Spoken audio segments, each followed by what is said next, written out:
عايزة ايه؟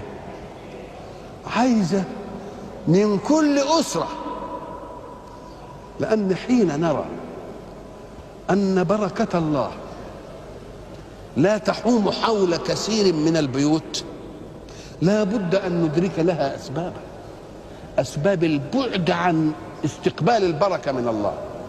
البعد عن استقبال البركة من الله إن الإنسان يكون بعيد عن منهج الله، لأن احنا قلنا الإرسال الإلهي مستمر ولا لا؟ إنما عايزين أجهزة استقبال تستقبل الإرسال. فإذا كانت أجهزة الإرسال خربانة، الإرسال مستمر إنما أنا ما عنديش استقبال. محطة الإذاعة بتذيع إنما الراديو اللي عندك خربان، طب احنا نعمل لك إيه؟ إذا فمدد الله وبركات الله المتنزلة موجودة دائما، مش كده؟ طب امال في ناس ليه ما تدهاش؟ لأن أجهزة استقبالها للبركة مش سليمة. أجهزة استقبالها للبركة، أول جهاز استقبال للبركة إن البيت يبنى على حل في كل شيء. يعني لقاء الزوج والزوجة يكون على حل. كثير من الناس يدخلون في الحرمات وإن لم يكن بقصد.